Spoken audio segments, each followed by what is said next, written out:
an envelope there too. Oh, yeah, good thing. Okay, it was just hiding. Thank you. Just some, I'm friends I'm not with. sealing it till I see him. Yeah, but I just signed Linda because I'm friends with him, so So he'll be here then, right? he should be. He's pretty reliable. We do a lot of joint ventures with Bob Evans. I was living in Shawnee State Forest, and lived in a cabin. Cool. Had a little pond behind I'm using Evernote more at home. Oh, I love Evernote. Yeah, I do too. My son put me onto that, and that's, I really like it.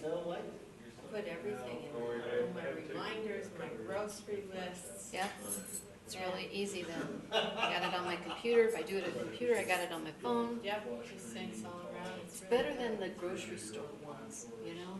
Yeah, I can see that. Mm-hmm. But I do go through the grocery store just for the coupons and the ads. Do you have that, Dig in the nature. what's that one? Environmental view. Retail Me Not? Uh-huh. Oh, yeah, I think we mentioned that, yeah. Yeah. That's a good one, Retail Me Not, you have that? I have so many, they're all in extra folders. No, it's really good because any place you are, you just write It'll in tell the ya. store name and it'll tell you any coupons or specials right there. There's one called Flip, F-L-I-P-P. Yeah, Yeah. You can get the ads for any store. this one's pretty good. So far, I've gone to a couple of, we stopped at other places for lunch and there was a coupon in there. Dollar off this, dollar off that, so. Well, I did cartwheel with Heather today over in Target, buying stuff for Santa. It's Target's app, so basically, Oh, so like one of the things she was buying was candy, so you can scan the barcode and it'll say, hey, you can save 10%. So then it does like an electronic coupon at checkout.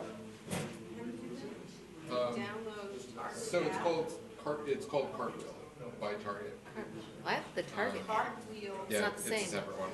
Cartwheel. Geez, how many do they want us to have on our phones? Okay. So yeah, you just See nothing but Target. so like the candy you should Hi. just scan the barcode. It said you can save 10%. Then you add it to your electronic coupon. Then at checkout, they just have like a barcode on screen that they scan. And you get, So you take a picture or you just, well, you use the camera to do the barcode, or you yeah, can just type like it you in. do with like the squares and stuff? Oh, I'll have to try that. Cause Cartwheel. I tend to buy candy a lot. Might be, Target. yeah, some of them were like 10% off. Oh, yeah, I'll take it. Cartwheel by Target. So it's just a little shopping cart. Mhm. Oh, Cartwheel, yeah, I get it. Install. I got so much apps and stuff. Oh, you need I have both. 100. I think. You got more than me. I try to eliminate some. Actually, that was eliminated down from, because I went through, I'm like, oh, I haven't used this one in a while, delete. How many amps do you have on your 140. There might be a few. I almost need the 32 gig Do or they suck at 64. your battery while you know, they keep updated? Oh, the G. No, well, because I'm on IS, Wi-Fi GPS. here, I'm on Wi-Fi at home, my parents' house, so it doesn't kill the battery that much. Do you have your phone to do that since you're in the office a lot? Yeah, Good. yeah, just mix it up. And that way too, then I can spy on you and see what you're doing. That's the only thing I'm worried about. It's No, you go on the public Wi-Fi. I can still spy on you. fine. Yeah. Nice I'm try, really not babe. doing that. So did you fix his phone? Yes, he changed his password, he needed to update his phone. And then the SMS, Are you waiting for me? Carl figured that one out. Oh, for the mayor. He wants to talk to you. You wanna talk to me? Just show you that. Oh, Remember at the last meeting, the suggestion was to bring it back so people could see what it looked like? oh, See okay. if there are any questions on it, so the logo. They spelled the words right. That's good. You gotta relook. That's always a good thing. It's not quite, they were trying to get that lower part centered between the logo and that, they didn't quite get it. Debbie It's can't. not quite centered. See that big space between that and the, It's a struggle. which I'm surprised because Jerry probably did that on Photoshop. In Photoshop, you can just make the boxes and Two of the discs. you can mention that, but don't tell him I said. I can't help it. This plate is about this big, and it was right behind the throat. Bob. It's been tough. It's been tough.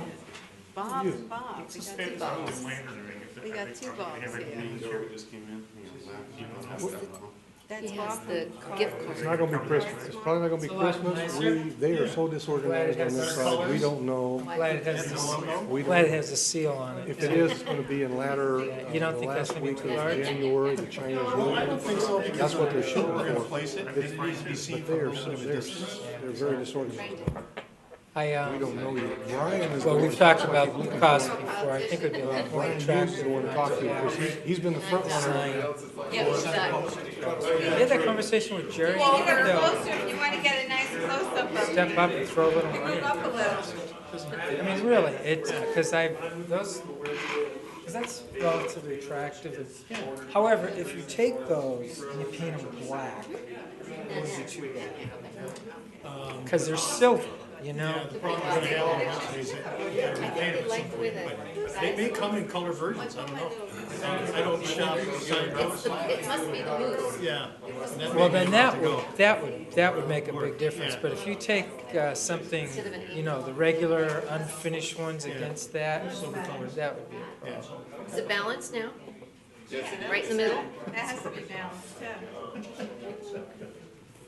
Anyway, it's been tough. She's getting around much better. Would the disc They were from Oh, yeah, yeah, arthritic, and it was pinching her spinal.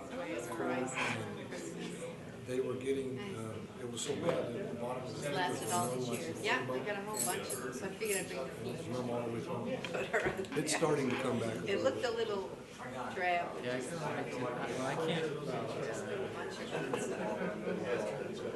And I'm not gonna say so. that has to be pretty It's intense. white, it's too Yeah. much white I know, with the gold. there's no variety, and some She's gotta wait another until the 20th, and then she's gotta get 2 months of therapy. And she has a bone regeneration. I'm gonna call you out on it anyway. Can you make it warmer in here? No, be sweaty. No water then. my hands are warm. Yeah, my daughter, Mine are warm. It's always. Can you hold that water down? I can, here. Let me just hold it here for a while. Oh,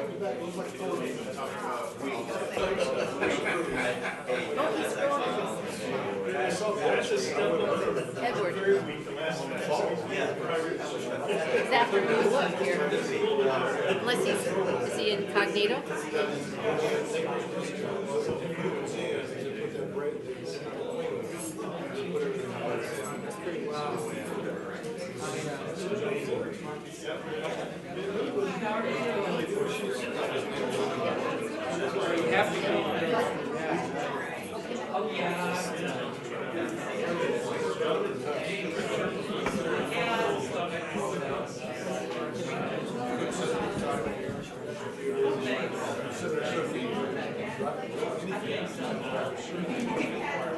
yeah, they have not experienced that level of pain, but I, all 5 is herniated and moved a lot of weight.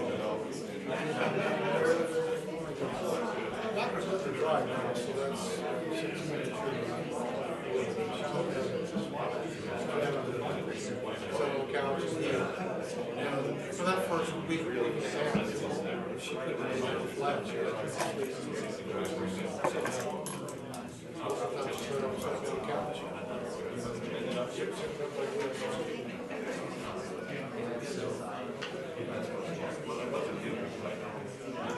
Hi. I see no difference. No, just subtlety. Oh, okay. One would be the date here. Oh, okay. And the date of the, it was like in the morning on the 17th. So when we had to redo the report, I just didn't change that. Since I had to change it, I put my name in there. And what else? Not really an item. No, Okay. there wasn't anything added, there wasn't anything, it was basically that one. I'm Okay. trying to think of anything else. No, Okay. basically that one. Thanks. Trying to put out the most correct information.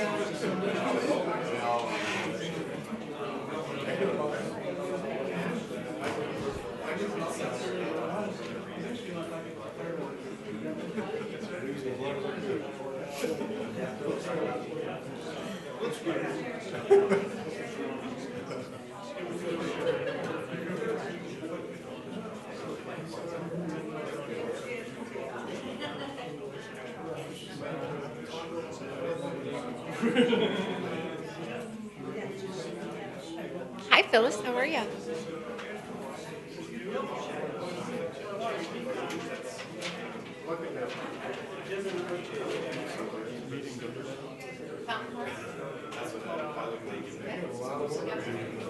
Yep, the coffee.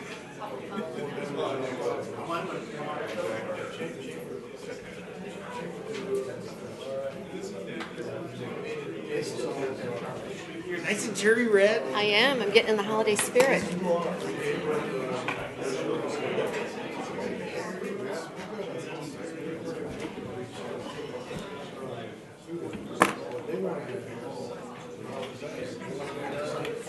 Oh, yeah, yeah. That goes without saying, that's an easy fix. So, then they do all this, there's a picture, and Right. they can fill all other stuff in. Yeah. And then they want us, they want the mayor, the chairman, me and Phil in the room, start talking about other things. Okay. On the rest of it. Yeah. And then, she brought up the final works, and then I said, I don't know if that's real or not, but, so she gave it to the fire chief. I saw it. There's, right now, there's just nothing for them to even talk about. That's what I call him next week, and just tell him, say, we don't even know what's going on, but until we know something. That's the analog. Three upstairs. In the front desk, lobby. On Monday. But that's just Rock for and white. Fountain Park. Is that what? If they want to do something there, then they Jerry's original. Oh, yeah. Take a look at what it is when it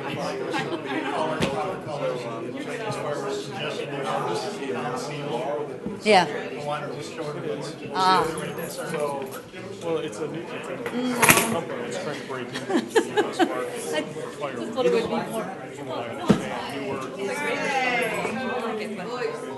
I just thought it would be like a presentation on this part. Like I actually. some maps. Yeah. It's a sign that we has to bring back with you. Take a look at it.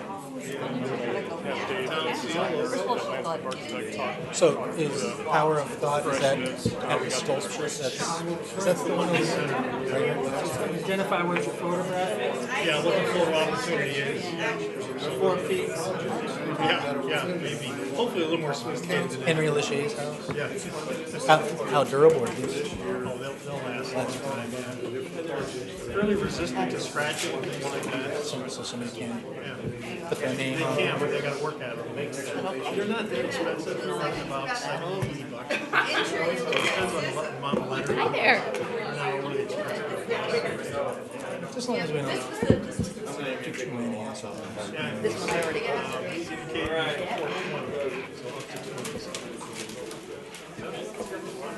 Hey, looks so nice. Is this show and tell? This is Oh, I was gonna do that. Remember how we left it at the last meeting was to Dug bring out back the on Christmas trees. ultimately what it looked like. They added the town seal, So, do you feel Down now, what, 2 weeks, 3 weeks? I think so. One of the things we'll do is we'll look at, instead of steel pipe, we'll look at copper color coated paper, so it'll blend up a little bit better. So it won't be a combination of this and a silver colored side post sticking down. Yeah, because I like our signage. Whoa.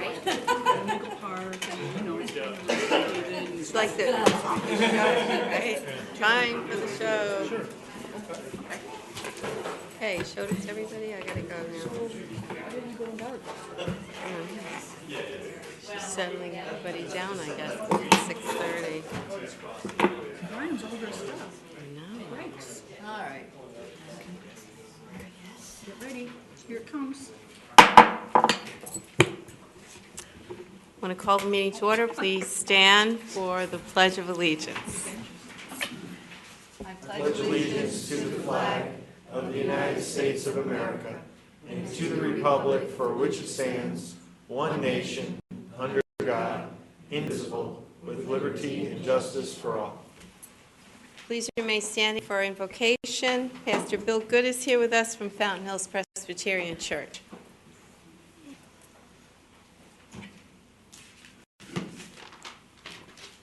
Will you pray with me? God of our days and Lord of our lives, we convene here this evening to be about the work of continuing the establishment of this very special community in which your people in all their diversity care their lives in equity of person, security of hope, and peace of circumstance. We give you thanks that we can gather here in hope and freedom to be about the business of Fountain Hills. We pray now that you would be very present among this group of leaders, that you would bring grace to their conversations, wisdom to their decisions. We ask that your purposes would be made clear to them in their deliberations, and that your will would give direction to their decisions. May the work that will be done here this evening honor the long tradition of visionary leadership which has so vividly characterized this community. May these men and women be mindful of the responsibilities that attend our history, but may they also be open to the possibilities that accrue to our future. May they represent all the people of Fountain Hills with justice, integrity, enthusiasm, and compassion. It is with deep thanksgiving that we gather here as people who recognize you through many different traditions. We praise you in all the multiple names by which we know you. Yet we offer this prayer to you with one voice as we join together to celebrate you as the one God who is creator and ruler of us all. Amen. Amen. Thank you. Roll call, please, Bev. Mayor Kavanaugh, Here. Councilmember Dickey, Councilmember Elke, Here. Vice Mayor Hanson, Here. Councilmember Brown, Here. Councilmember Leger, Here. Councilmember Yates. Present.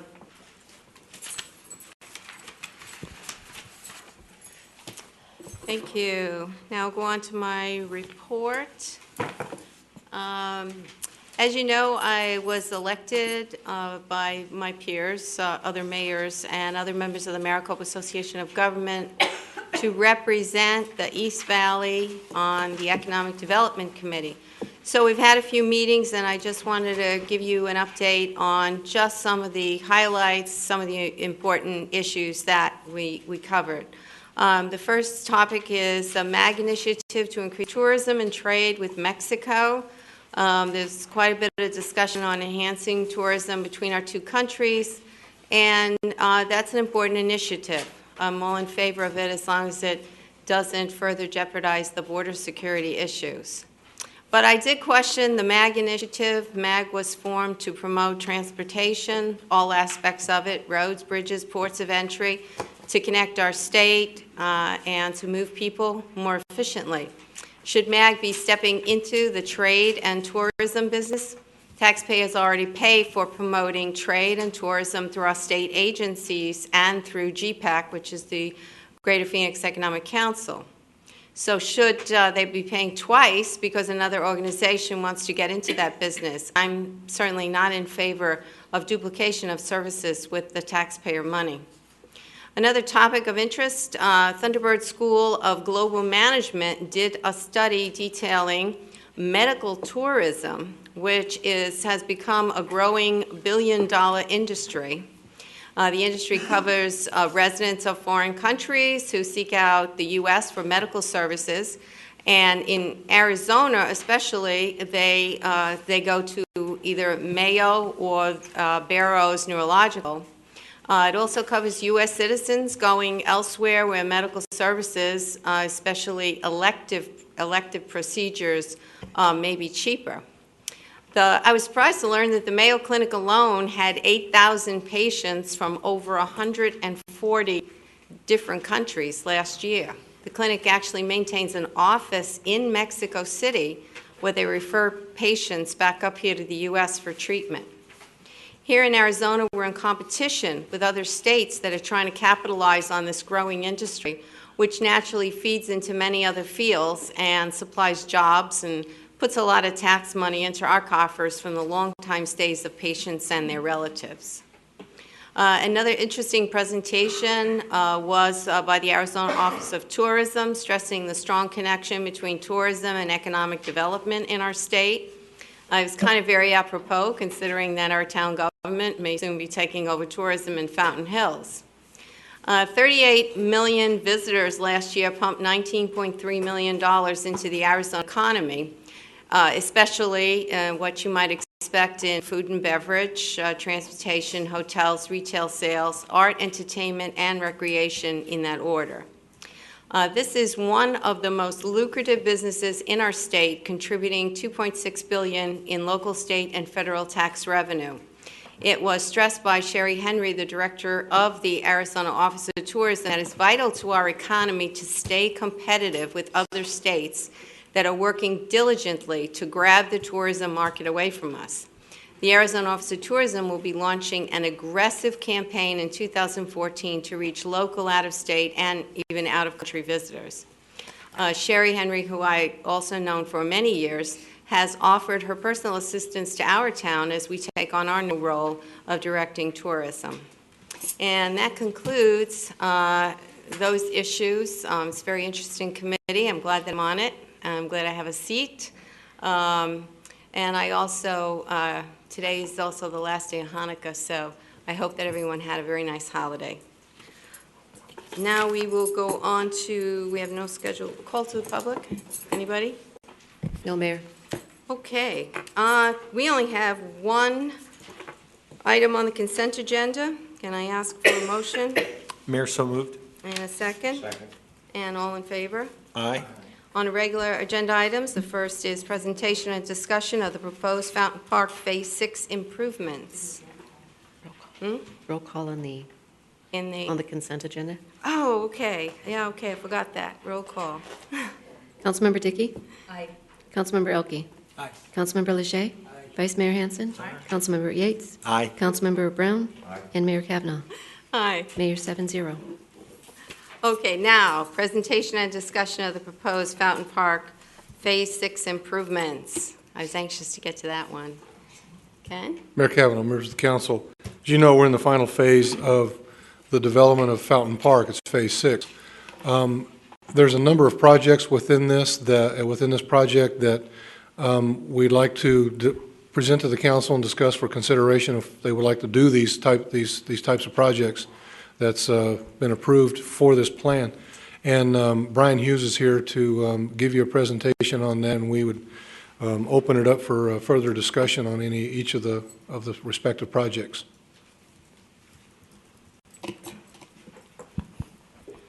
Good evening, Mayor Kavanaugh, council members. As Ken mentioned, this is kind of the last phase of Fountain Park. The master plan was approved in 1998, and a lot of the items that are included in this plan were more or less left out because they were little things that we felt we could kind of do at a later date and kind of get a little bit more bang for our buck in previous phases. So tonight what we want to do is kind of highlight how we got to this point.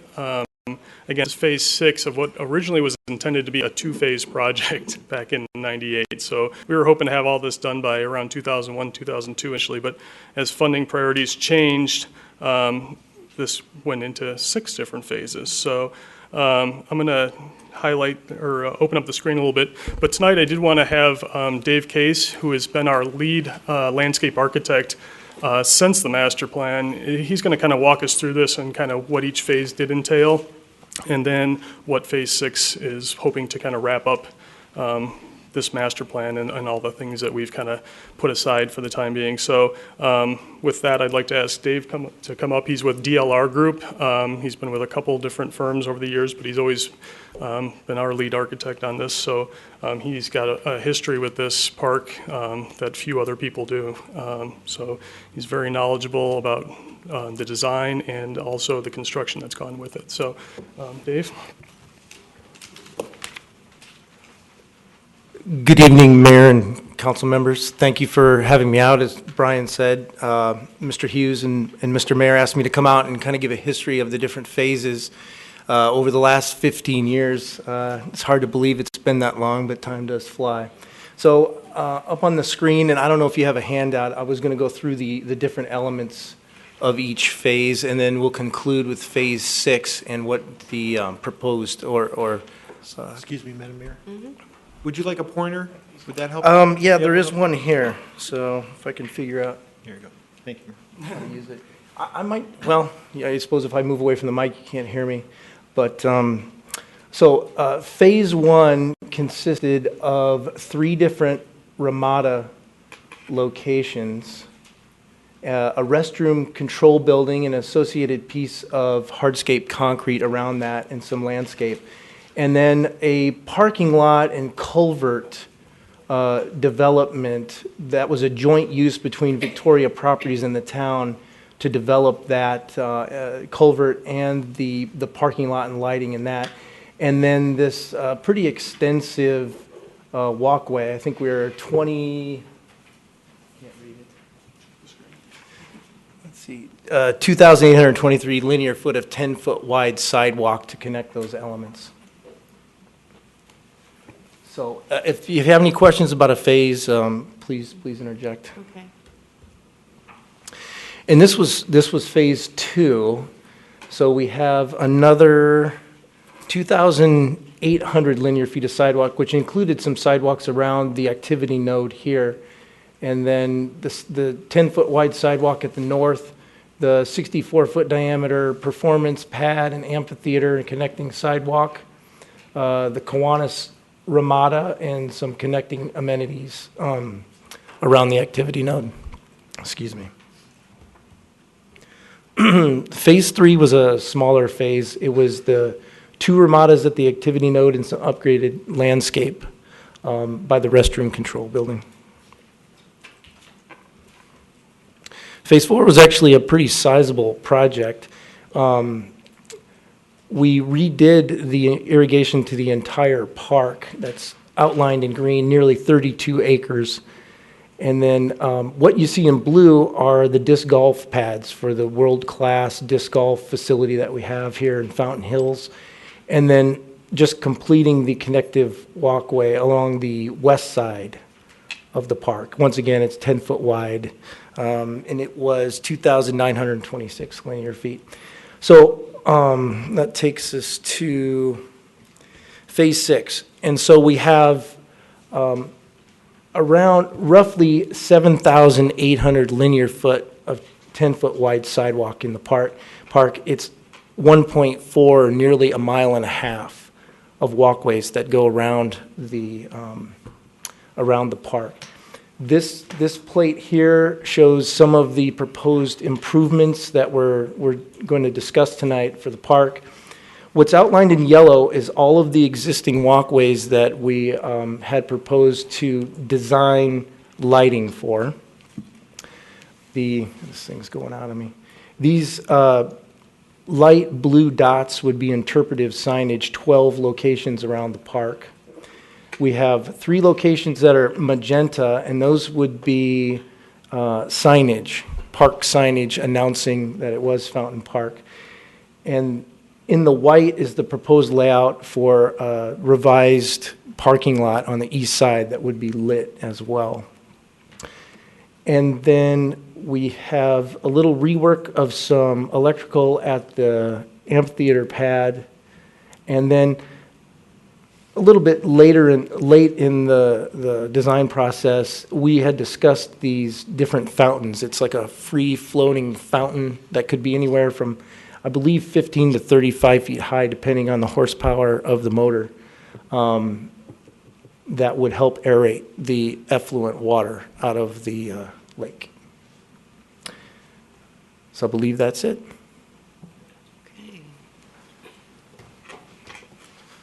So again, this is kind of wrapping up the whole process that we've been working on for 15 years instead of 3 or 4. So it'd be kind of nice to wrap it up.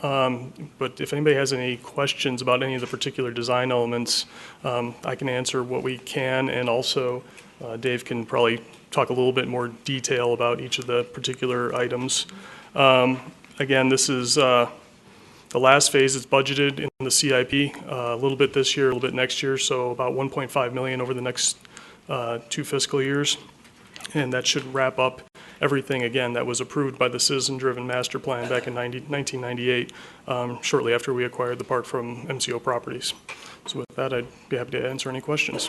I just have one question about the sidewalk. So the sidewalk that's along the street, that's not scheduled to be illuminated, just the one that's closest to, the part that's closest to Correct. the lake? Okay. The inner path, and then everything along the north and east and south sides. Okay, Councilman Brown? Thank you, Mayor. We've got lights both on the right and hand sides, whichever direction you would go.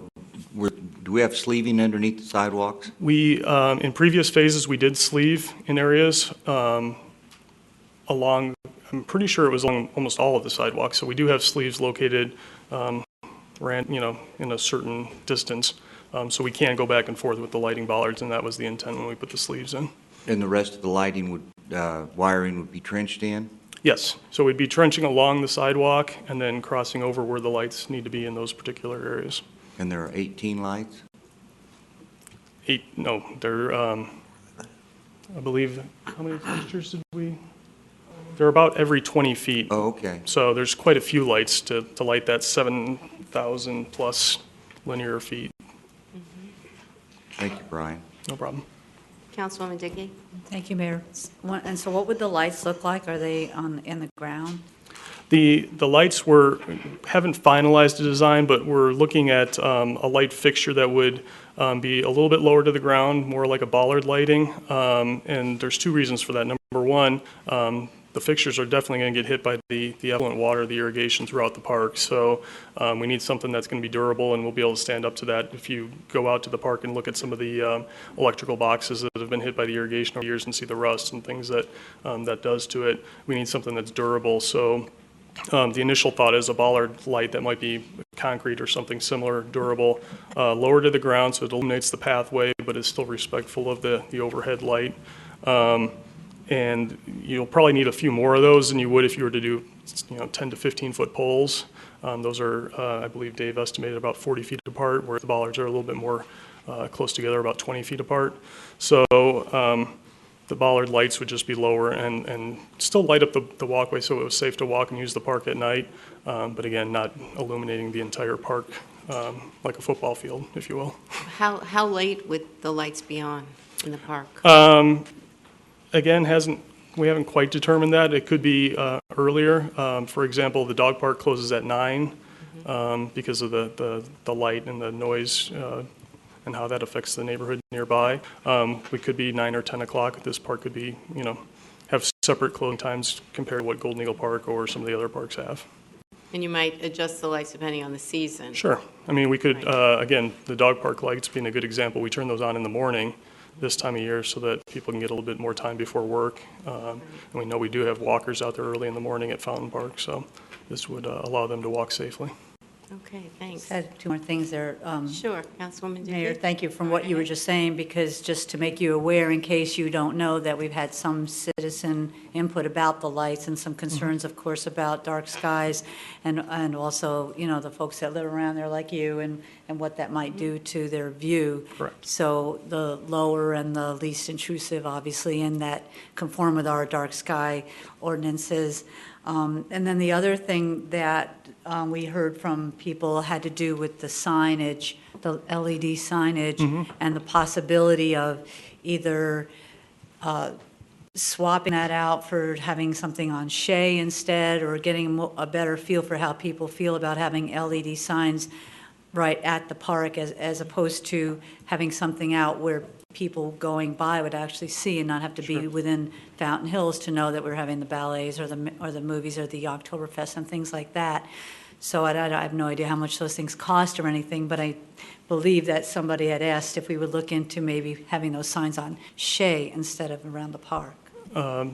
Mayor Kavanaugh, Councilman Member Dickey, we've talked about that. We've talked about a couple different potential locations on Shea. Again, it's kind of when people are going down Shea, that's where they're getting their information from, especially people who are just passing down Shea Boulevard and might not come all the way into town. But at the same time, we also want to make sure that people who are in town and are driving past the park or visiting the park are aware of the different activities that are going on. And I think this is a good option as far as announcing special events, activities that are going on in town right at the park. So initially, our thought is to have one at the park, and potentially, if this is if we have a design that works, it might work also out on Shea Boulevard, if that's something the council wants to consider in the future. But for right now, we're just kind of focusing on Fountain Park and how that would help out in as far as marketing events and activities. While we're talking about, if you don't mind, while we're talking about those signs, I think we do have some people here that, some residents that want to speak on it. Mayor, we have one speaker card. Okay. Is that Phyllis right? Kern. We'll do that first. Okay. While we're on the topic of the sign.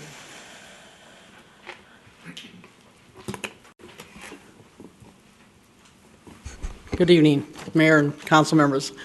Just, I've been working basically indirectly on Visitors Bureau, and we're trying to kind of put things together, and I heard about this meeting tonight. And I think signage is very, very important to what we're trying to accomplish here.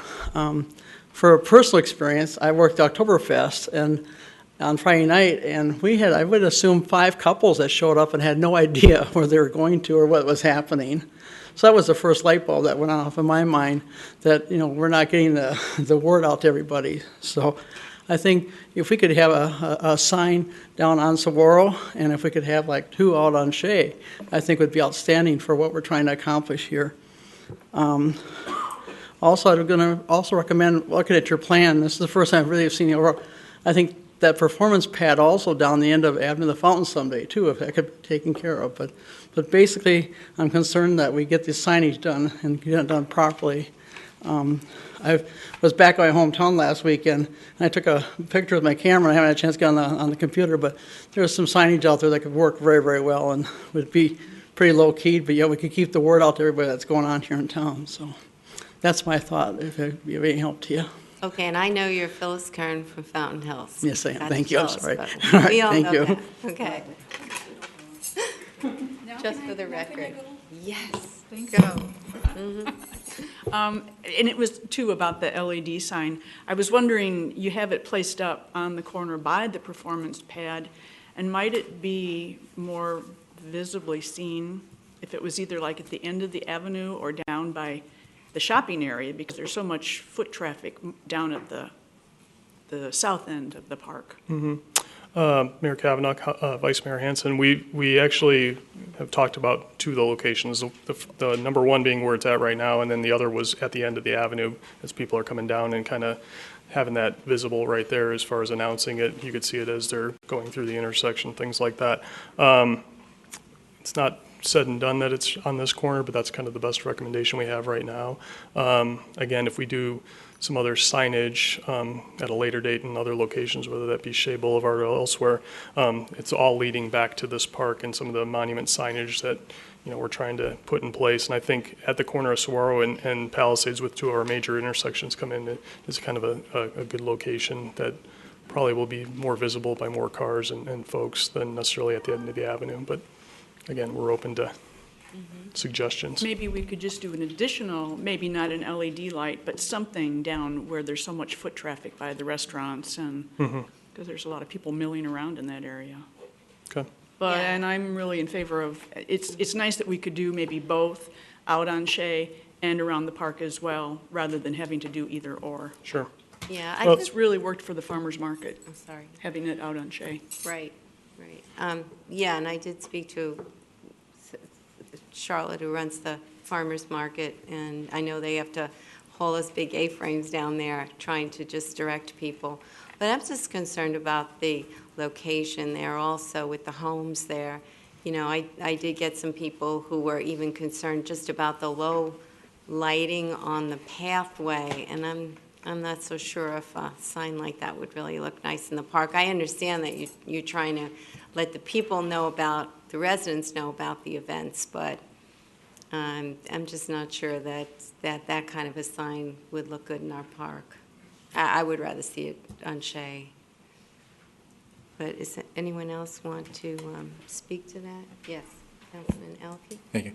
Brian, is there any possibility, and I agree with what the mayor just said as far as the LED perhaps on Shea to take advantage. I think there are some traffic statistics. Is it 70,000 vehicles a day? I mean, It's more of a question for Randy or Paul, but okay, probably. well, it's a huge number of vehicle traffic that we get along Shea every day, and certainly pointing them in the direction and letting them know that there's a lot going down, just a little bit down the hill.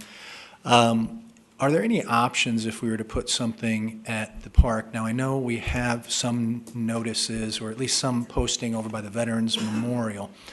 Is there anything that we could do that you would see it when you're walking by, but it would somehow be shaded or masked, so when I'm looking out at the park, my eye isn't directed towards an LED that's at the park, something that's shielded from a distance, so you cater to that foot traffic that's coming by, whether it's by the restaurants in that area or along the footpath there, maybe, again, at the Veterans Memorial where they have that board up that's now.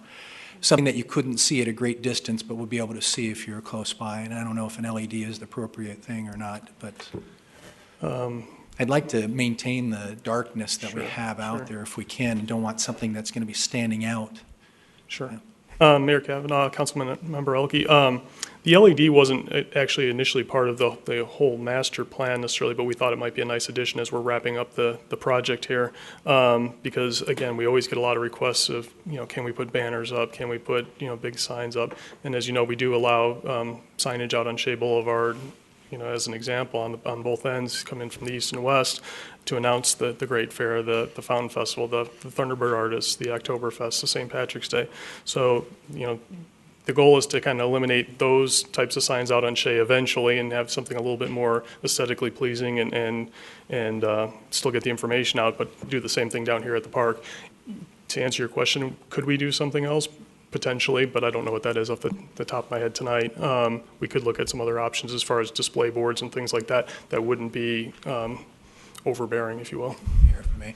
Yeah, it may be obviously a good idea to see the signs and perhaps focus on Shea for the moment, and so we can kind of get a visual and see what the public's response is to something like that before we put something down at the park, because that park is obviously such a jewel to the town. Sure. And I know the staff is sensitive to that too. Absolutely. And we do have one LED along Saguaro Boulevard right now, which does catch the eye quite a bit when you're going by. Obviously, the purpose of that type of a sign. I just wouldn't want to see something like that down at the park that's taking away from the natural beauty of the park. Again, Mayor Kavanaugh, Councilmember Elke, we can look at our options and we can potentially not include an LED at this time. If something were to be recommended along Shea Boulevard, I would say that that's probably separate from this project that we're talking about tonight, but definitely something that could be looked at and would probably need to be budgeted for, because as far as I know, there's no budget for any particular signage along Shea Boulevard. But again, an LED doesn't absolutely have to be included in this particular project. It was just something that staff thought might be a good way to educate the residents and the visitors about the activities that are at the park. But again, there are other options, I'm sure. Mayor Kavanaugh, members of the council. So I'm hearing that the LED project, a portion of this project is not desirable at this time? Or you want to put that on hold? Vice Mayor? At least for the Fountain Park itself? I think before we make that final decision, I think when we think LED, we think of like the other signs that pop out at us, but I think there are some other options, and maybe if we could actually see some examples of what it would look like, it might not be as offensive and as obtrusive as we might be thinking it would be. And then again, I think location, if it was not necessarily right out on the street, if it was more down by the shopping center, it could be kind of incorporated into that area. so that it would be more for the pedestrian traffic that's walking around. Or maybe even down by where the leaves are, or somewhere where it's just not sticking out like a sore thumb. So, I mean, I would think it would be unfortunate to just say no right now, flat out, until we know a little bit more what we could do with it. So what more do you want to know? Location and other types of LEDs that are out? And what it could actually And what they could actually do? What about the rest of the projects? All right, let me go to Councilman Yates. I'm sorry to jump in. That's a comment. As we all know, and especially those of us who've been through the sign committees, not to add work to anybody, but we look at signage as a comprehensive package. There's no one thing. And I remind everybody that at one point this council approved all those brown signs coming in because they didn't want them to be seen. Well, that's exactly what we got. There's a bunch of signs all over town that nobody really looks at.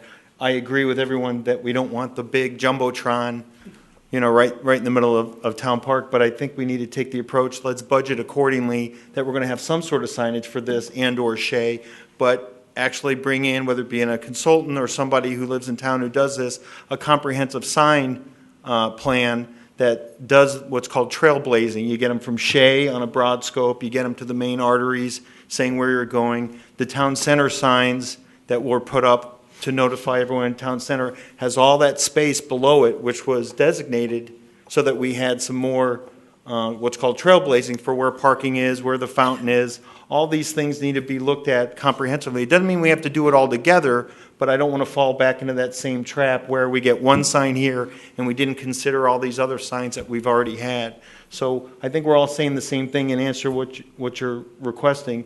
We don't want a jumbotron down there, but we do want something that people are going to see, that's going to be beautiful and add to the value. But I strongly suggest that we actually get somebody in here who does this for a living and come up with a real comprehensive sign program that takes everything that we already have in consideration. Thank you. Well, Just to kind of, I think we're also talking about other types of signs other than the LED, because, I mean, you know, it's one thing the way they look during the daytime, but that's going to really be bright, and at night, I don't think I mean, I don't want that for the park. And if you just have it for foot traffic, then Councilman Elke's suggestion of having something like is similar at the Veterans Memorial, you've got people stopping there all the time and reading them, and you have some areas there where you post maps and things like that. So, you know, those could be upgraded with events. Sure. With events, but, yeah. Mayor Kavanaugh, just to kind of try and wrap things up a little bit, the LED portion of the monument sign that we're kind of envisioning was kind of an extra anyway. So the monument sign itself, and Dave can correct me if I'm wrong, was going to be designed, and then just this was kind of an afterthought, not really an afterthought, but it would be integrated into it.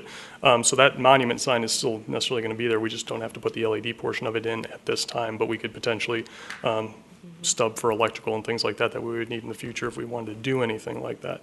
Don't necessarily have to do the LED at this time, and maybe look at a more comprehensive signage package. The signs that we have included in this particular project are things, again, so a little bit more interpretive signage about the area, park rules signs, things like that, the things within the park.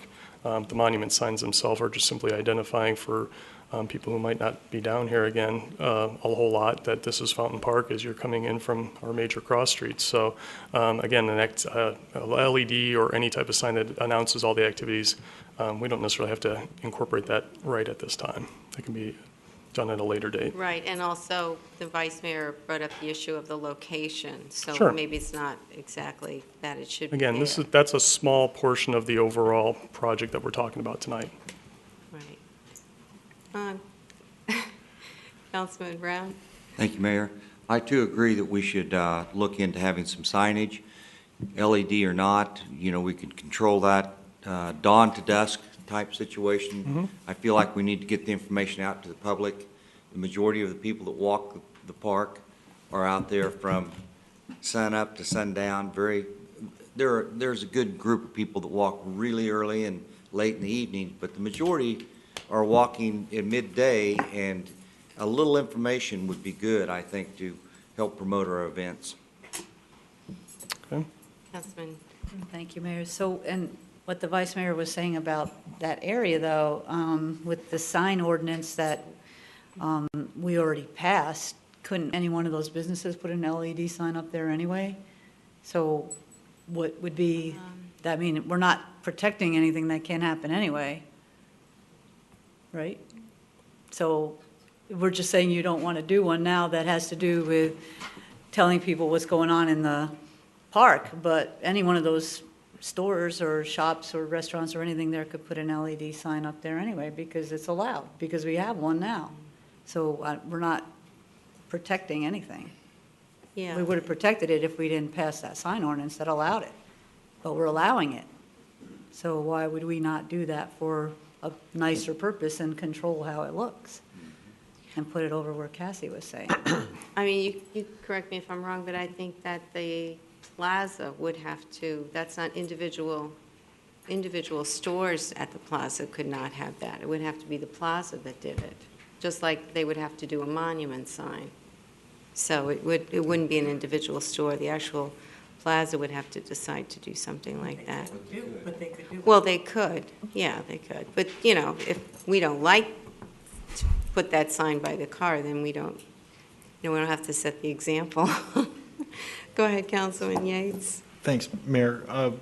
Andrew or Ken, what would be the next step for us to okay a plan, conceptualize, but want to see it before we say plug it in? Mayor Kavanaugh, members of the council, there's a number of projects that was just presented to you in its entirety. If I'm hearing that you want to not do the LED at this time, but look at alternatives and not take it out of the project, but look at alternatives other than the one that's presented tonight, and go ahead and do the rest of the projects that were presented, then maybe a motion would be in order to do that, if I heard the council correctly.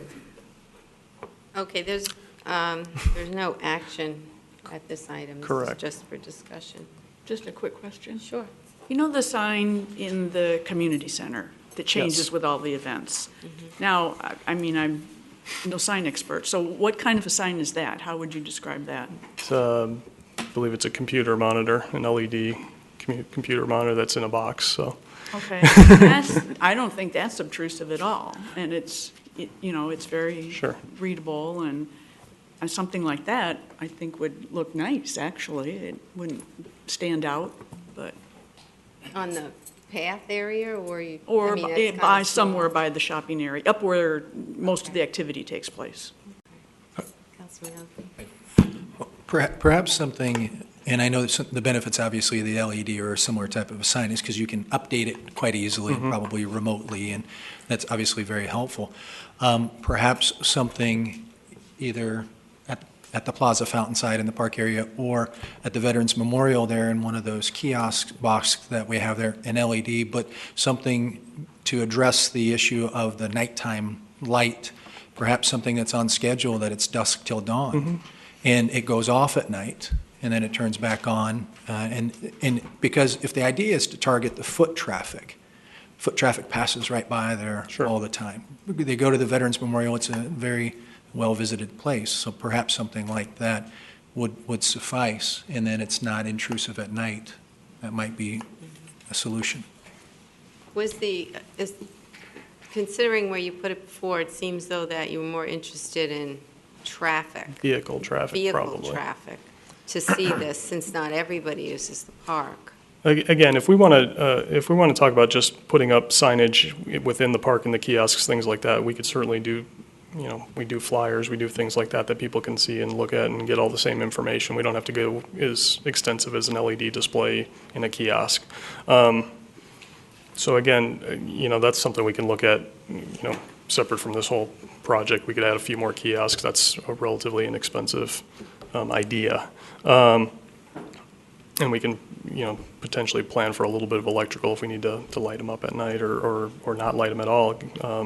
But again, tonight, the goal of tonight was to kind of give you guys the big picture on all the other, we're talking about a relatively, again, small part of the project. This is $1.5 million and $800,000 worth of lighting along the pathway. So I just want to make sure that, that everybody understands the entire scope of the project. And again, that's just a smaller portion of it that we can either design in or design out, and it's really not going to affect the scope of the contract with DLR Group that we're going to be presenting in a few weeks and moving forward with in construction over the summer months, hopefully. So with that, if there's, we can talk a lot of specifics about signage, but again, that's the LED and overall signage as far as announcing activities is a small part, and we can kind of look at that in the design phase a little more extensively if that's what you'd like us to do. Well, that's what it sounds like everybody's saying, Sure. is that you can show us some alternatives to something like that and alternative locations that Mm-hmm. you think would be appropriate. Okay? Okay, then. Then we go on. Madam Mayor. Okay? Final. Go ahead. Well, thank you, I appreciate that. Brian, thank you very much for your presentation. I'm very much on board with the phase, and I think you hit the nail on the head. When you bring the design to us, I think we can really drill down on some of the particulars, and obviously there'll be some options in there for signage.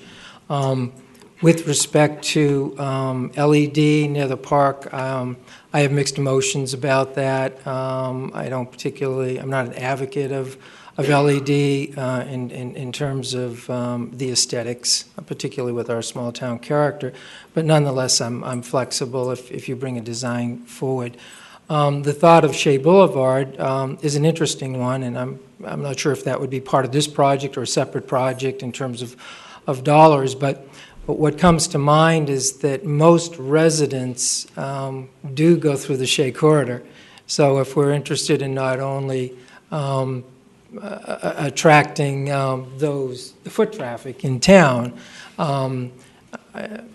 with few exceptions, most residents do come through the Shea Corridor. So they certainly would become aware of a local event. And just my own naivete, I totally spaced out on an event, and if it wasn't for the signs on Shea Boulevard, I wouldn't have been aware of it. So I think you're going to catch people that way. And Mayor, if I may, just something kind of outside of the scope of LED and signage.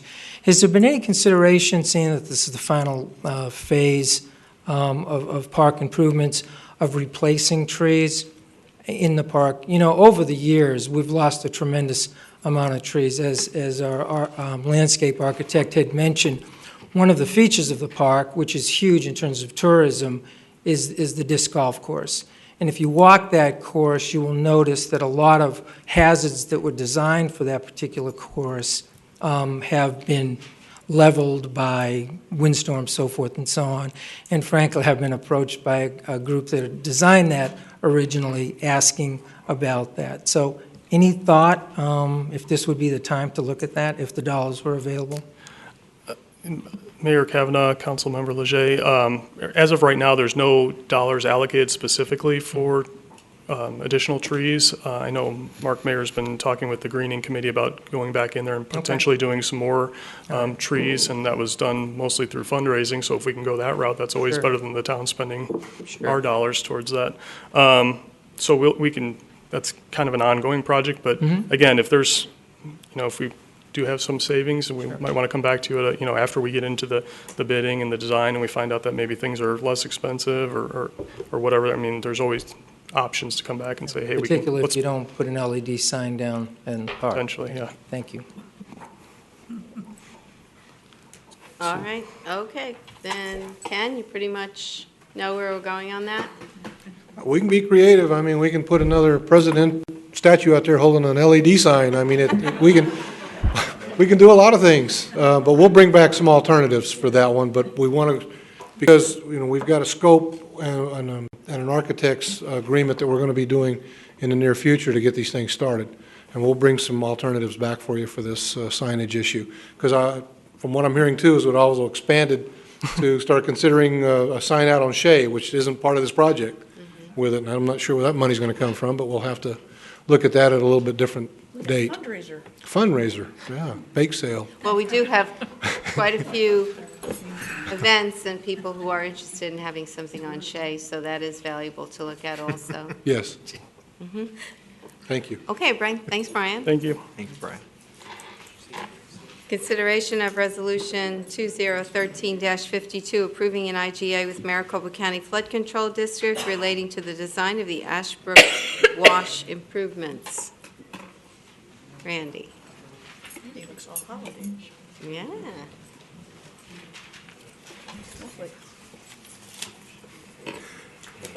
Thank you, Mayor and Town Council. First of all, I'd like to introduce Scott Vogel from the Flood Control District.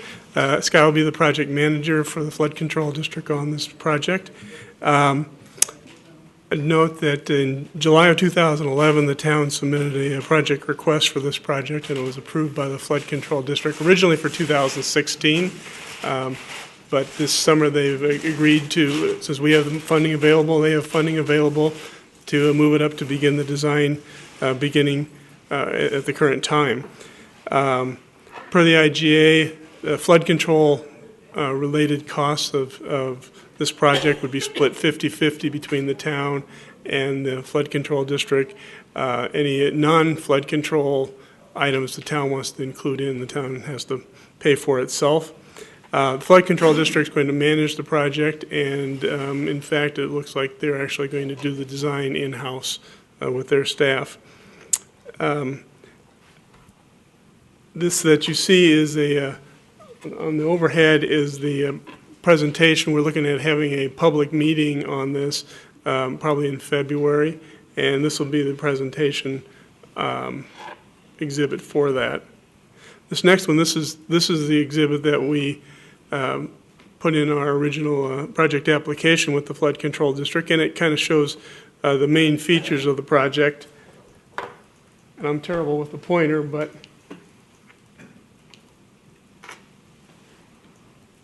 that's not the pointer. On the left side of the screen, you see the uphill side of the project, the Bayfield box culvert. Then you see the Ashbrook Wash box culvert. Thank you, Bev.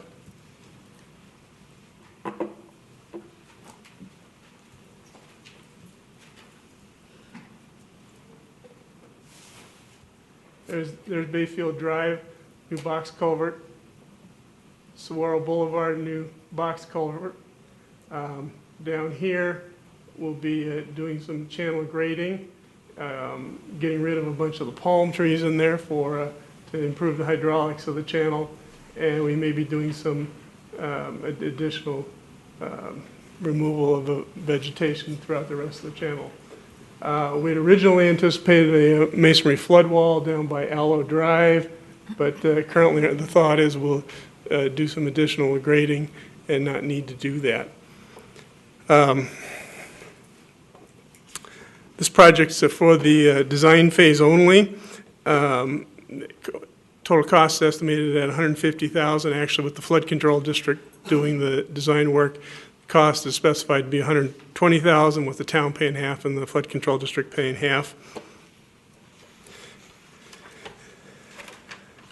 This IGA is on the Flood Control District Advisory Board agenda and the Board of Supervisors agenda after that. Would have liked to have been able to report to you that the advisory board considered it yesterday, but they actually had to cancel the meeting because they did not have a quorum. So that'll be coming up in January. The town attorney's office has reviewed and is approved of the IGA, and staff does recommend approval of the IGA. I'd be happy to answer any questions on it. Okay, any questions from Randy? Vice Mayor. Randy, will any of this affect any of the cottonwoods that are kind of the buffer between the district and the cottonwoods subdivision?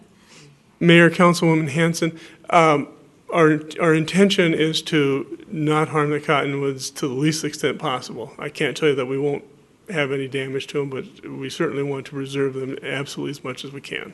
The cottonwoods wouldn't be the cottonwoods without the cottonwood trees. That's right. They are a great amenity to that section of the wash, absolutely. Thanks. Anything else? Councilwoman Dickey? Thank you, Mayor. This may be for Andrew. Hey, Andrew, over the last several years, when we always discussed options for funding into the town, we had often talked about a stormwater user fee, and we did not go forward with that. But just for my information, would this be a project that would have been able to be paid for by a stormwater user fee, including the design phase of it? Madam Mayor, Councilmember Dickey, this would be the kind of thing that's contemplated by that fee. They're framed a little bit differently. They're set up in this state as a utility. City of Flagstaff has one, and they're not constrained like development fees are to future growth. They can address repairing old problems as well, such as this. Anything else? Thank you. Maybe we can bring that up again in the future. That sounds like a tax. Any other questions for Randy? No? Okay. All right. Do we have any speaker cards? No, on Mayor. this? No, we don't. Okay. Mayor? I'll move to approve the intergovernmental agreement with the Flood Control District of Maricopa County for the design of the Ashbrook Wash improvements, Bayfield Drive to Del Cambray Avenue. Thank you. Second? Second. And any further discussion? All in favor? Aye. Any opposed? Mayor, 7-0. Thank you, Randy. Update and discussion with possible direction concerning the fuel spill that occurred on Sunday, November 17th, 2013. Mayor Kavanaugh, members of the council. As you know, it happened on that date, as you indicated, on November 17th, shortly after 1 a.m. in the morning, over by Circle K and McDonald's. As you know, it was actually an emergency situation that the fire department and mutual aid with other fire departments that came and assisted along with MCSO to address the issue, and was held, actually was administered adequately without any further incident other than the environmental spill that occurred. Because of that, the town retained a testing lab, Kleinfelder, out of Tempe to provide emergency response recommendations and initial soil sampling of the damage that was done from that area all the way down to the wash on Nicholas, close to Nicholas. We also met with representatives from the United Petroleum Transport, who indicated that they will address what is needed to remediate all of the damage that had occurred, to ensure that EPA standards are adhered to with the soils and the damage to the road itself. They also indicated that they will reimburse us for the Kleinfelder testing as well on what we were having to do at this point in time. So right now there's a company, it's called Clean Harbors, that United Petroleum, it's an environmental company that's out there doing that right now. And you'll notice all the bins that were there, they had to get permits to transport that, frankly it's hazardous material, to an adequate landfill, and they received that, and they're, as you know from yesterday, they started removing those containers. There's a number of areas that still need to be cleaned along the wash and cleaned up. There's testing as we go. Some good news is that we tested over on the other side of the fence, because we were concerned, unfortunately, we had the wettest weekend of the year come in right after that. But the test came back negative of any contamination on the east side of the fence into Fort McDowell. We still have considerable contamination along Saguaro that needs to be addressed, and we will be working with United Petroleum on that in a meeting Monday to determine what the remediation activities are going to be. Raymond's here, as well as Randy and Captain Rodriguez, if you have any questions regarding the incident or the remediation projects. Okay. Any questions? Next question. Sure. Ken, how are we able to keep track of the time, the staff time, the additional time needed by fire personnel as well as MCSO to calculate that and to recoup that cost? Because obviously this is a huge undertaking, and well, we were paid anyway, I mean, during those days, but I guess we could look at that. I'm not sure that if they're into reinsurance now. I mean, they're already, from what I was told in a meeting that I had with them Monday, that they're $500,000 into the cleanup as they sit today. We can look and calculate some hours. There hasn't been a lot on our side from that. I know the incident that occurred happened all night from the law enforcement and fire issue, but the rest of it has been with Paul and Raymond and Justin, as well as myself in some meetings, but that's about it, making sure.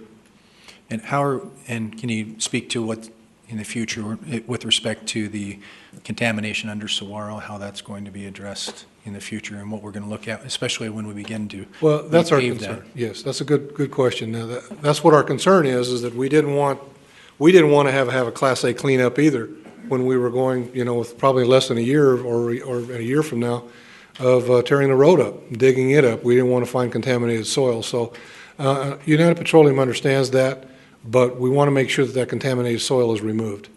We'll look at some form of repavement of that area when they have to. You saw the letter in our packet that those are the requirements, the minimums that we're asking for right now, and we're still working through that process. Mayor, if I may. It's probably directed for Andrew. Andrew, how do we protect our interests later if we do the best cleanup that we can, we don't know, and then while we're milling and overlaying and redoing Saguaro, we find additional contamination, and this may be a year, 18 months, 24 months from now. How are we going to protect that interest for that additional cost? Madam Mayor, Councilman Realke, we've been talking a great deal about that issue, and essentially what we're looking for, some kind of tail coverage from the remediating folks, whether it's the hauling company themselves, from the reinsurer. We're not really sure who the person is who's going to provide that to the town, but we're certainly going to be asking for it. We know that there are some places they're going to have to handle it right away. Part of the problem of handling something that far in the future is they're going to have difficulty knowing that the extent of the contamination problem is only from their issue. So we may not be able to get as good a tail coverage as we want, but we're certainly talking with them about that. Right. And with respect to the contamination, I'm sure there's been communication with the sanitary district. Is there any concern for those areas that we can't get to immediately with any contamination with the groundwater? It's probably a better question for the folks who've been dealing with the remediation folks directly, but in terms of groundwater contamination, when you have a spill like this one, the remediation effort is kind of like somebody gave me an analogy that I think is perfect, like when they remove skin cancer. It's what they need to take out plus a bunch more around it. So the idea is that the soil surrounding the area of the spill is all remediated out of there, and that there should never be anything left over when it's all said and done. So that's the goal of the remediation at this point, so there shouldn't be anything left. A couple of areas we're concerned about are dealing with some of the culverts that go underneath Saguaro, the integrity of those culverts based on their age. We have some concerns about that. So there are going to be issues we're going to be asking them to continue on with us until the Saguaro project is completed. Okay. Councilwoman Dickey. Thank you, Mayor. And I would like to address what I would think of as an irresponsible report that was on Channel 15 about this spill and ask for a response from what was said out on the news there. One was one spark would blow people up, and so there was concern about having a barbecue. And then the other, which really sounded like they were saying somebody handled something wrong, said crews put up a dam to keep gas from flowing down Saguaro Boulevard, but it ended up in the culvert instead. My understanding is that everything was done very properly, very professionally and timely, and all of those other things. And when I saw that, and there was no indication that they had spoken to anybody from either the town or the company that was driving the truck, or they didn't even say how it happened. It just said there was a fuel spill in Fountain Hills. It never said it was just a car, a truck accident. So I was, just for the record, I would love that to be addressed and I believe that, Ken, you know about this. Mayor Kavanaugh, Mr. Council, maybe have Chief Roberts come up and talk about the event itself, because you're right, no one was there. They don't know what happened. they were speculating in that report. We can maybe have Chief Roberts, who was there, tell you exactly what happened. Mayor, Council, thanks for the opportunity to speak about that. What happened is there was about 2,300 gallons that were spilled from the initial spill, and they quickly contaminated the area around the commercial buildings. Then the fuel spill continued north on Saguaro Boulevard, as you know. And the very first truck on the scene was the engine out of Station 1. They were coming up Saguaro, or coming south on Saguaro, and they encountered fuel flowing right at about Ledford Lane, and then there's a drainage right there that goes into a box culvert underneath Saguaro. Fuel had already gone underneath Saguaro. It had already gone and started pooling just on the east side of that box culvert in that wash. And so their initial action was to stop and get shovels out and start diking around that particular drainage structure.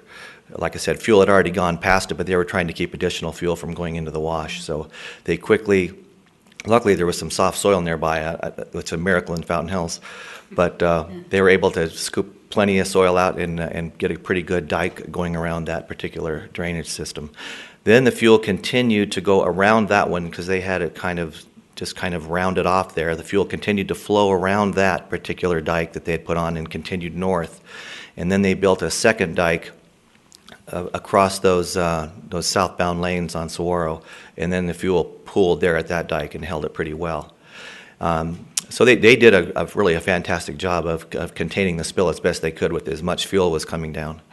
And of course, we didn't want to add to the problem. We didn't want to add any water or anything to it. You know, we were prepared with our trucks connected to hydrants and hoses, but we didn't want to add any water because, you know, obviously that would contribute to the spill. As far as addressing the issue with flammability, you know, our trucks have flammability meters on them, as well as the hazardous materials team that came in. And then we had people monitoring that spill from the very beginning, all the way from the commercial buildings at Saguaro and Shea, all the way around the neighborhoods, clear up Saguaro. And at no time did they get any readings whatsoever of any even lower flammability range until they got just right above the spill, probably a few inches above the spill. And it's probably because of the nice cool air that kept the fumes down low. So there was never any hazard at all like that. The big hazard was to those commercial buildings. If there would have been a spark or a pilot light or something like that would have lit up back at Circle K and McDonald's, that would have caused us a great deal of problems there. But as far as around the residential neighborhoods, no. Was the investigation showing that there was anything that was done wrong by the driver? Was this just considered purely an accident? Because I know a lot of questions that after we looked at the video and some of the people knew the way the driver had entered and exited along Trevino rather than going in one of the other entrances, which seemed like it would make more sense. Was there any question about that in relation to it being just a pure accident, or? Mayor Kavanaugh, I just had a few moments to speak with the driver, probably an hour after it occurred, and he just indicated to me that that was the path that he normally took. He said he'd made that corner, you know, many, many times, never had an issue. This time he cut it too close. Wow, okay. Any other questions or comments related to this? Mayor, if I may. Oh, go ahead, Cassie. No, you go. Ken, just a point of clarity.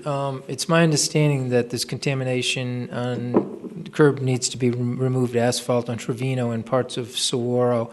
That's part of the remediation plan.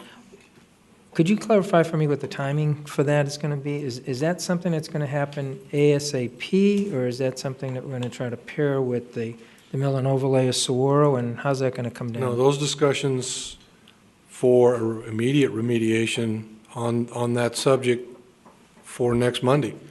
When it'll occur, hopefully, will be sometime soon after that. Okay. But we've got some discussions to talk with them about what they're going to do now about doing it. We're not going to wait. We don't want that to wait. Absolutely. You know, a year down the road. Absolutely. And it's my understanding the recommendation is to remove the asphalt up to the bike lane. I think that was in one of the reports that Raymond had provided us. So when we do the mill and overlay of Saguaro, are we then going to go back and tear up all that All that comes out, yes. Okay, thank you. Okay, Vice Mayor, still want to? I just wanted to thank Ginny for the extra report from Randy and just say, express our appreciation to all our first responders and how well the situation was handled, and hope the papers make that really clear. Our guys here never get it wrong. And also, I'll add a thank you to Senor Taco for the camera and supplying us with the video, which certainly told the whole story, and there was no question about what exactly happened. Any other discussion? And we had no speaker cards on this? Okay. All right, so it doesn't sound like we have any direction, so we will just then go on to our next item, which is consideration of Resolution 2013-59, approving the revised town organizational chart for the Administration Department, 2013-14, pay plan, schedule of authorized positions and employee job descriptions to add a part-time economic development specialist.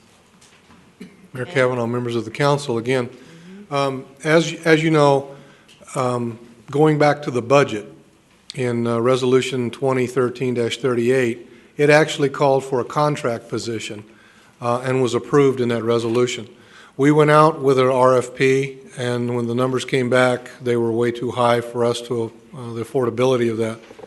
So I took the administrative prerogative and looked at a part-time and sent that out, and we had an excellent response back with 11 applications, and we interviewed 4 highly qualified people that are in the profession to look at a part-time, and that one would be for $37 an hour at 25 hours a week. In order to proceed with that, it would require a resolution to amend the budget resolution to allow this to be a part-time position, not a contract position. Okay. Any discussion? Yes, Councilman Elke? Thank you. Ken, the timing of this, obviously, with the tourism coming back to the town, obviously is important. I'm kind of going back to when we had a full-time economic development director in the town, did not do the tourism, and the town contracted, obviously, with the chamber to do tourism. And I have, obviously, I've seen the anticipated responsibilities of this part-time position, but how do you envision this as it folds in with tourism, and how is this person going to do strictly, and it's kind of a hard thing to get your arms around, economic development, tourism, they're obviously very mixed, but is this someone that's going to do exclusively economic development in line with what our previous economic development director did, or is this economic development tourism? Can you elaborate a little bit on that? Mayor, members of the council, remember when we started this process, we didn't have tourism, and that came along during the process. So it's really designed to be for business attraction primarily, but I will tell you the number one candidate has had experience with tourism from his previous positions in other municipalities with tourism strategies. We could talk about that in the future, but I would like to emphasize that this was designed, remember, we have 3 initiatives in the plan: business attraction, tourism, downtown. We want to get that business attraction started and at least get that part going and then work with the other ones. Right now, and we will be talking about this in the next council meeting, is the assessment that we found of what was happening with tourism with the chamber or with the Visitors Bureau, and bring that back and then talk about some recommendations we have there and the staff that we are going to will dedicate to it at least in the interim to give us some more time to talk about that. Right. So it sounds like economic development for the time being, with an idea that this person that you selected may be able to assist with tourism as well. It's all based in performance. Let's get that started first, and if we're performing on that, let's get it to the next one and try to get it successful with it as well. And with $37 an hour, 25 hours a week, that comes out to about $48,000 a year. There had been considerable discussion before as to how the economic development director was being paid. Some was out of the fund, some was out of the general fund, the downtown fund, some was the general fund. where is this going to come strictly from the general fund for this position? The general fund transfer money is where it was actually, where it will be coming from. That if you remember, we had the 1/10%, and then we had 90,000 that brought in to help supplement that as well. It will be coming from that. Okay. Any other questions? Councilwoman Dickey? Thank you. Ken, if it ends up that we decide that we do want tourism to be folded in, because obviously it was part of economic development at one point, we would have to change the description of this position again, correct? Well, it's not interchangeable. It's very difficult to do, but, other assigned duties as that last line in your job description that we all have and that we've all been doing for a long time here. Maybe I wasn't clear. That could be absorbed. In other words, if we decided to make it a full-time job, we would have to change this job description. Yes. Okay, thanks. Yeah, I think with the limited amount of hours, he might not even have enough time to do economic development. Mayor, members of the council, please understand, we've been working closely as a directive from the council, working with SPAC, Strategic Planning, Action Committee, to Advisory Committee to come up with the priorities. We do have a list of priorities that we're trying to implement, and there's a lot of work to be done in each one of those action plans according, to those priorities. And it's, inventory of all the property, the website development, all the material and the program that we have to create to supply the information for those things, plus the contacts. I mean, that's going to be time-consuming right there, is being out just making the contacts with all the two business sectors that have been prioritized. Okay, thanks. Do we have any speaker cards? No, Mayor. No. So can I get a motion? Mayor, go ahead. No, really? Have at it. Consideration of Resolution 2013-59, approving the revised town organizational chart for the Administration Department 2013-2014 pay plan, schedule of authorized positions and employee job descriptions to add a part-time economic development specialist. Mayor, second. Okay, any other discussion? All right, all in favor? Aye. Any opposed? Mayor, 7-0. Thank you. Discussion with possible direction to staff related to any item included in the League of Arizona Cities and Towns adopted 2014 resolutions. Ken? Mayor, members of the council, again, they're self-explanatory. This is the resolutions that were adopted by the League of Cities. You notice that we do have our name on a number of those supports, and those are the ones that staff at least recommending to the council that we have emphasized to. And if there are any other ones that the council want to discuss that are in there, please let us know, and we'll add that to the list. And I'm sure there'll be more coming up as the session starts. This particular agenda item will be on all future council meetings when the legislature goes into session. I just want to assure Councilwoman Dickey that her funds are on every dinner agenda in my house. I can run it. Mayor, I do have one question about number 3, the fire district one, or number 3, maybe Randy. It says prohibit fire districts from annexing areas inside a municipal planning area without the consent of the municipality unless the municipality does not operate a municipal fire department. I'm assuming that we do operate a municipal fire department? Is that how we are? Are we protected by this too? Yes, the town of Fountain Hills operates a municipal fire department. It's just operated by contracting with Rural Metro. Thank you. Okay, anything else? And no speaker cards related to that? And Ken, do you have anything else? Other than we have our marching orders and many directions tonight. Okay, all right. And maybe we could also ask Bob to include in his story that the lights in the park are going to be low. Yeah, low and dim. And very dim. Okay, are we good? All right, motion to adjourn? Second. So moved. All in favor? Aye. Any opposed? Thank you. Hey, how you doing?